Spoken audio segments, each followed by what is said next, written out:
جمعۃ المبارک کی خطاب کے اندر بھی جو ہے وہ ویسے کرنی رضی اللہ تعالی عنہ کا تذکرہ کیا، اپنے بزرگوں کا تذکرہ یہ کرتے رہنا۔ ہمارے اصلی ہیرو یہ ہے، ہمارے اسلاف، ہمارے بزرگ۔ جو قومیں اپنے محسنین کو بھول جاتی ہیں ان قوموں کو مردہ قوم کہا جاتا ہے، اور زندہ قوم وہی ہوتی ہے جو اپنے محسنوں کو، اپنے بڑوں کو یاد رکھتی ہے۔ حضرت ویسے کرنی رضی اللہ تعالیٰ عنہ یہ تابعین میں خیر التابعین بنے۔ اللہ تبارک و تعالیٰ نے ان کو بہت بڑا رتبہ، بہت بڑا مقام، بہت بڑی شان، بہت بڑی عزت، بہت بڑی رفعت عطا فرمائی۔ اور نبی کریم علیہ السلام نے ان کے بارے میں فرمایا کہ سینہ اقدس کے بٹن کھول کر یمن کی طرف منہ کر کے فرمایا کہ مجھے یمن سے میرے یار کی خوشبو آ رہی ہے، یہاں سے یمن سے ٹھنڈی ہوا کے جھونکے آ رہے ہیں۔ صحابہ نے عرض کیا کہ بندہ نواز اگر وہ آپ سے اتنا ہی پیار کرتا تھا تو بڑے بڑے دور سے صحابہ آئے، کلمہ پڑھا، مسلمان ہوئے، آپ کے غلام بنے۔ یمن تو بالکل قریب ہے، اس کو چاہیے تھا کہ آپ کی بارگاہ میں آتا، صحابی بنتا، یہ صحابیت کا صحرا اس کے سر پر سج جاتا اگر وہ آپ کا دیدار کر لیتا۔ تو حضور علیہ السلام نے فرمایا وہ آ تو جاتا مگر اس کی ایک ماں ہے اور ماں نبینا ہے، وہ چل نہیں سکتی، اس کی خدمت کے لیے کوئی اور نہیں، وہ ماں کو چھوڑ کر، ماں کی خدمت کو چھوڑ کے نہیں آ سکا۔ لیکن یاد رکھنا کہ وہ دم دم میری بارگاہ کے اندر موجود ہے، لمحہ لمحہ بارگاہ رسالت مآب صلی اللہ علیہ وسلم کے اندر موجود ہے۔ نبی کریم علیہ السلام نے ہاتھ اٹھا کے دعا کی، اللہم بارک لنا فی شامنا فی یمننا، اللہم بارک لنا فی شامنا فی یمننا، 3 بار دعا کی۔ ایک شخص نے کہا وَلَنَا فِي نَجْدِنَا، یا رسول اللہ نجد کے لیے دعا کرے۔ حضور علیہ السلام نے چہرہ پھیرا، پھر دعا کی، اللہم بارک لنا فی شامنا فی یمننا، مولا ملک شام اور یمن میں برکتیں عطا فرما۔ تو خالق کائنات نے ملک شام اور یمن میں ایسی برکتیں عطا فرمائیں، اور پوچھا یا رسول اللہ صلی اللہ علیہ وسلم یمن اور شام کے لیے کیوں دعا کی؟ حضور علیہ السلام نے فرمایا کہ شام کے لیے دعا اس لیے کی ہے کہ شام نبیوں کا ملک ہے، نبیوں کا شہر ہے، رسولوں کا شہر ہے، اور یمن کے لیے اس لیے دعا کی مجھ سے سچا عشق کرنے والا، سچی محبت کرنے والا اویس یمن میں رہتا ہے، اس لیے یمن کی۔ اور پوچھا کہ نجد کے لیے کیوں دعا نہیں کی؟ اہل نجد کے لیے آپ نے دعا کیوں نہیں فرمائی؟ فرمایا کہ وہاں سے ایک گروہ نکلے گا اور وہ گروہ پوری دنیا میں پھیلے گا، اور وہ گروہ ایسا ہوگا کہ جو نبیوں کا بھی بے ادب ہوگا، ولیوں کا بھی بے ادب ہوگا، اور میرے جسم پاک کی ریس کرتے ہوئے، مقابلہ کرتے ہوئے وہ گروہ مجھے اپنے جیسا کہے گا، لہذا اس لیے نجد کے لیے دعا نہیں کی۔ امام ابن عساکر نے، امام مناوی تک تمام اماموں نے حضرت ویسے کرنی رضی اللہ تعالیٰ عنہ کا ذکر کیا۔ آپ کا نام ویسے کرنی، آپ کا قبیلہ مراد، آپ شہر جو ہے وہ کرن کے رہنے والے اور ملک یمن کے رہنے والے تھے۔ آپ کے والد گرامی کا نام عامر تھا، اور آپ ساری زندگی سادگی کے ساتھ، عاجزی کے ساتھ اپنی ٹھوڈی کو سینے پہ رکھ کر ہمیشہ سر جھکا کے ساری زندگی رہے، سادہ لباس پہنا، سادی خوراک کھائی، اور ساری زندگی خوف خدا اور عشق مصطفیٰ میں گزاری۔ امام شارانی یہ بہت بڑے امام گزرے ہیں، آپ نے اپنی کتاب کے اندر لکھا کہ ویسے کرنی کھانا تیسرے دن کھایا کرتے تھے، 2 دن کھانے کا وقفہ ہوتا اور تیسرے دن کھانا تناول فرماتے، پھر اگلے تیسرے دن جو ہے وہ کھانا تناول فرماتے۔ ہم تو صبح بھی کھائیں، دوپہر بھی کھائیں، شام بھی کھائیں، اور اس کے علاوہ مزید نعمتوں سے جو ہے وہ اپنے پیٹ کو بھرتے ہیں، پھر ناشکرے کے ناشکرے۔ خالق کائنات قرآن میں فرماتا ہے تم میرے شکر میں اضافہ کر دو، میں تمہاری نعمتوں میں اضافہ کر دوں۔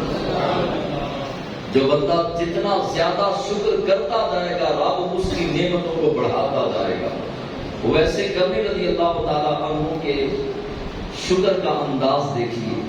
یہ ہمارے وہ بزرگ تھے کہ جن سے ہمیں سیکھنے کو ملتا ہے زندگی کس طرح گزارنی چاہیے, انداز زندگی کیسا ہونا چاہیے, اللہ سے تعلق اور رشتہ کیسا مضبوط ہونا چاہیے, اس کے مصطفیٰ کا انداز کیا ہونا چاہیے.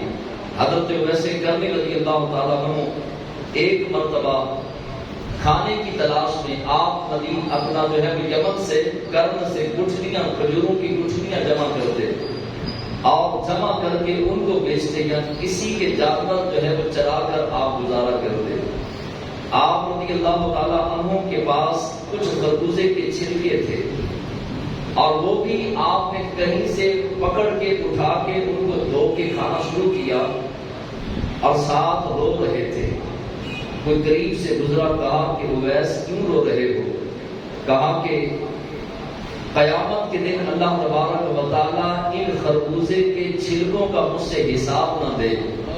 اور پھر ساتھ ہی اللہ سے مخاطبہ کیا, کلام کیا, کہا میرے مولا قیامت کے دن میرا ان چھلکوں کا حساب نہ دینا, کیونکہ مجھے نہیں پتا کہ کوئی جانور اگر بھوکا ہے یا کوئی انسان بھوکا ہے تو میرے مولا قیامت کے دن میری پکڑ نہ کرنا, میں خربوزے کے گرے ہوئے چھلکے کھا کر تیرا شکر ادا کرتا ہوں. وہ خربوزے کے چھلکے آپ نے خریدے نہیں تھے اور نہ ہی اپنے خربوزے کے چھلکے تھے, کسی نے خربوزہ کھا کر باہر پھینک دیے. اور ویسے کرنی وہ کہ داتا علی حجویری, غوث پاک معین الدین چشتی اجمیری, فرید الدین گنج شکر, مجدد الثانی اور دیگر بزرگ کائنات کے سارے ولی مل کر بھی ویسے کرنی کے قدموں کی خاک کے برابر بھی نہیں ہو سکتے. اتنا بڑا مقام. اور بازار میں بیٹھ کر جو ہے وہ خربوزے کے چھلکے کھاتے ہیں, آنسو بہاتے ہیں اور زبان پر شکر کے ترانے جاری ہیں. اللہ کی بارگاہ میں شکر کرتے ہیں, مولا تو نے کھانے کے لیے دیا, اس پر میں تیرا شکر ادا کرتا ہوں. اب میں اور آپ 20 قسم کی نعمتیں کھائیں, ہر قسم کی جو ہمارا دل کرے بازار سے خرید کے یا گھر بنوا کے کھائیں, اور پھر بھی اپنے رب سے شکوے شکایتیں کریں. صبح کی نعمتیں کھائیں, دوپہر بھی کھائیں, رات بھی کھائیں, نعمتیں پہنیں, بچوں کو پہنائیں, کھلائیں, استعمال کریں, اور پھر بھی دل سے شکر نہ ادا کریں. پوچھا جائے جناب کاروبار کیسا ہے تو جواب ہے بس جی اللہ کا شکر ہے, گزارا ہو رہا ہے, بس جی اللہ کے شکر میں بھی ناشکری چھپی ہے. دل کی اتھاہ گہرائیوں سے اللہ تبارک و تعالیٰ کا شکر ادا کریں. ایک بہت ہی جو ہے وہ مفلس الحال شخص ملنے کے لیے آیا تو کہنے لگا کہ ہم نے صبح بھی تھوڑی سی دہی منگوائی اور اس میں مرچیں ڈال کے, نمک ڈال کے روٹی کے ساتھ وہ کھائی, اور پھر رات کو بھی جو ہے وہ بچوں نے تھوڑا سا جو ہے وہ کام کیا تھا, بیٹوں نے 2 بیٹے ہیں, تھوڑا سا کام کیا, وہ تھوڑے سے پیسے لائے, ہم نے سبزی منگوائی اور پکا کے کھا لی. گھر کے اندر غربت کے ڈیرے ہیں. تو میں نے اس کو کہا کہ سبزی میں کیا بنایا تھا؟ تو وہ کہنے لگا کہ ہم نے کریلے بنائے تھے. تو میں نے کہا کہ کئی زمانے میں آپ کو پاکستان کے اندر کئی ایسے لوگ ملیں گے جن کو دہی بھی منع ہے اور کریلے بھی منع ہے, کروڑ پتی ہیں. پاکستان کے بڑے بڑے سیاستدانوں میں ایک سیاستدان ایسا ہے کہ جو بھنڈی کے علاوہ کچھ کھا ہی نہیں سکتا, ہر چیز اس کو منع ہے. اور ایک پاکستان کا امیر ترین آدمی ہے, اس سے میری ملاقات ہوئی تو کہنے لگا 13 سال سے میں نے رائتے کے علاوہ کچھ نہیں کھایا. یعنی میں چپاتی لیتا ہوں اور جو ہے وہ تھوڑا سا رائتا لے کر اس کے ساتھ زندگی گزار رہا ہوں. جس کے گراس کے اندر 10 کروڑ کی گاڑیاں کھڑی تھی, اس کو بھی جو ہے وہ ایسی بیماری لگ چکی تھی کہ اپنی مرضی سے کھا بھی نہیں سکتا تھا. جو دل کرتا ہے جو کھا رہا ہے, جو دل کرتا ہے پہن رہا ہے, جو اپنی مرضی سے جو ہے وہ چلتا پھرتا اٹھتا بیٹھتا چھوتا ہے, بولتا ہے, دیکھتا ہے. دیکھنے کی نعمت رب نے دی, چھونے کی رب نے نعمت دی. اگر رب دونوں ہاتھ چھین لے تو ہم کیا کر سکتے ہیں؟ آنکھیں جو ہے وہ رب چھین لے, آنکھوں کی نعمت تو دنیا کی رونقیں ختم ہو جائیں. اگر چلنا رب چھین لے, دونوں ٹانگیں بھی آپ نے دیکھا ہوگا کہ کئیوں کی نہیں ہیں, لیکن خالق کائنات نے آنکھیں سلامت دی, زبان سلامت دی, کان سلامت دیے, ہاتھ سلامت دیے, پاؤں سلامت دیے. رب نے جو ہے وہ میلا سلامت دیا، جو دل کرتا ہے وہ کھاتے ہیں، رات بھی شکر ادا کریں، سویر بھی شکر ادا کریں۔ اور کبھی دیکھنا ہو کہ صحت کتنی بڑی نعمت ہے۔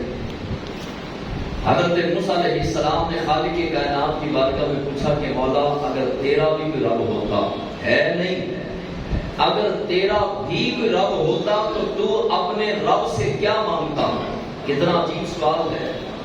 کہا کہ مالک و مولا تیرا بھی کوئی رب ہوتا تو اپنے رب سے کیا مانگتا؟ تو خالق کائنات نے فرمایا کہ اگر میرا رب کوئی نہیں ہے، نہ میں نے کسی کو جنا، نہ مجھے کسی نے جنا نہ بنایا، میں خالق ہوں، واحد ہوں، وحدہ لا شریک ہوں، لیکن اگر میرا بھی رب ہوتا تو میں رب سے صحت مانگتا۔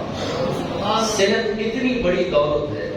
ہسپتالوں کی ایمرجنسیوں کے اندر دل سخت ہونے لگے اور صحت کی قدردانی نہ رہے تو ایک دن اتوار والے دن جا کے ایمرجنسی پر کھڑے ہو جائیے گا کسی بھی ہسپتال میں، وہاں کی اٹھتی چیخیں آپ کا دل نرم کریں گی، اور وہاں پر بڑے بستر پر سسکتے انسان آپ کو جو ہے وہ نماز کی طرف، اذان کی طرف، اللہ کے گھر کی طرف دھکیلیں گے اور میسج اور پیغام دیں گے کہ صحت کی قدر کرو اور خالق کائنات کی ہر نعمت کا شکر ادا کرو۔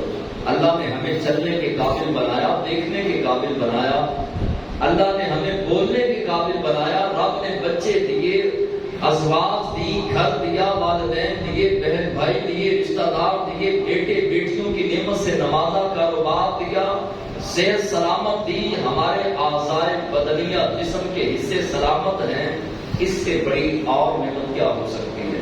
اور تمام نعمتوں سے بڑھ کر اللہ نے ہمیں اپنے محبوب کا امتی بنایا، حضور کی غلامی کا پٹا دیا، ہمیں جو ہے وہ حضور کا غلام بنایا، مسلمان بنایا، اسلامی گھرانے کے اندر پیدا کیا۔ اس سے بڑی نعمت کیا ہے؟ خدا نہ خواستہ ہم کسی یہودی کے گھر پیدا ہوئے ہوتے، کسی عیسائی کے گھر پیدا ہوئے ہوتے، کسی ہندو کے اگر گھر پیدا ہوئے ہوتے تو ہم بھی اپنے ہاتھوں سے تراشے بتوں کے سامنے ہاتھ باندھ کر کھڑے ہوتے۔ اللہ کا کتنا شکر ہے آج ہم اپنا ماتھا پیشانی سجدے میں رکھیں اور قیامت والے دن اٹھائیں، اور اب سے لے کر قیامت تک اس بات کا شکریہ ادا کرتے رہیں، پھر بھی شکر ادا نہیں ہو سکتا کہ مولا تیرا کتنا کرم ہے کہ ہم نے تو دعائیں نہیں مانگی لیکن اس کے باوجود تو نے ہمیں اپنے محبوب کا امتی بنایا۔ یہ بہت بڑی نعمت ہے۔